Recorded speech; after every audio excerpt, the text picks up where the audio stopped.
Hello student, आज की इस वीडियो में देखेंगे एट ग्रेड अभ्यास पुस्तिका 2024-25 कक्षा 7 विषय हिंदी।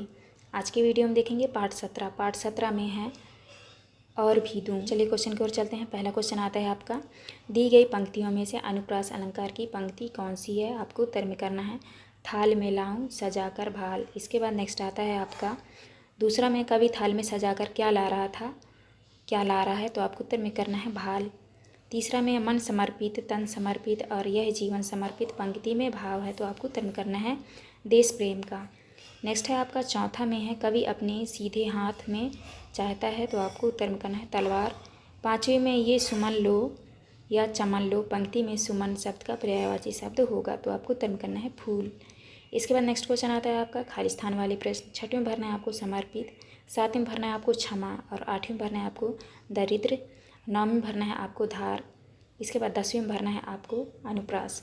इसके बाद आता है आपका अति लघु उत्तरीय प्रश्न। प्रश्न क्रमांक 11 में है आप देश की सेवा किस तरह करना चाहेंगे? 2 वाक्य लिखिए, तो आपको उत्तर में करना है मैं देश की सेवा जागरूकता फैलाकर और अपने कर्तव्यों का पालन कर करना चाहूँगा। इसके बाद आता है आपका प्रश्न क्रमांक 12 में कवि शीश पर कौन सी छाया चाहता है? आपको उत्तर में करना है कवि शीश पर आशीष की छाया चाहता है। 13 में है पृथ्वी शब्द के 2 पर्यायवाची शब्द लिखिए, तो आपको उत्तर में करना है भूमि धरती। इसके बाद नेक्स्ट क्वेश्चन आता है आपका 14 में है कवि थाल में क्या सजाकर लाने की बात कह रहा है?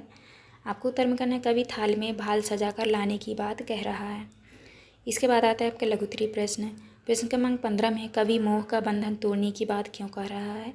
आपको उत्तर में करना है कवि मोह का बंधन तोड़ने की बात इसलिए कह रहा है ताकि वह देश की सेवा और देश के प्रति अपनी जिम्मेदारियों को सही ढंग से निभा सके। इसके बाद आता है आपका 16 में है नीट के तृण तृण पंक्ति में तृण तृण का अर्थ लिखकर वाक्य में प्रयोग कीजिए। आपको उत्तर में करना है तृण तृण का अर्थ होता है हर एक दिन का वाक्य में प्रयोग करना है उसने अपने घर का तृण तृण समर्पित कर दिया। इसके बाद 17 में है रक्त का कण कण समर्पित पंक्ति से क्या आशय है? आपको उत्तर में करना है इस पंक्ति से आशय है कि कवि अपने शरीर के प्रत्येक रक्त कण को देश की सेवा में समर्पित करने की भावना व्यक्त कर रहा है। प्रश्न क्रमांक 18 में अनुप्रास अलंकार को उदाहरण सहित समझाइए। आपको उत्तर में करना है वाक्य में जहाँ एक ही अक्षर की आवृत्ति बार बार होती है वहाँ अनुप्रास अलंकार होता है। उदाहरण मन समर्पित तन समर्पित और यह जीवन समर्पित। इसके बाद आता है आपका दीर्घ उत्तरीय प्रश्न। प्रश्न क्रमांक 19 में सैनिक अपने देश की रक्षा हेतु क्या क्या कार्य करते हैं? अपने शब्दों में लिखिए।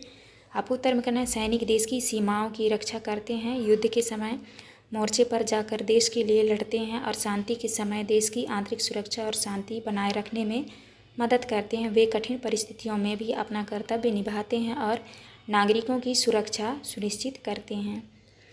इसके बाद आता है आपका प्रश्न क्रमांक 20 में है कविता और भी दूँ का सार अपने शब्दों में लिखिए। आपको उत्तर में करना है कविता और भी दूँ में कवि अपने देश प्रेम और मातृभूमि के प्रति अपनी पूर्ण समर्पण भावनाओं को व्यक्त करता है।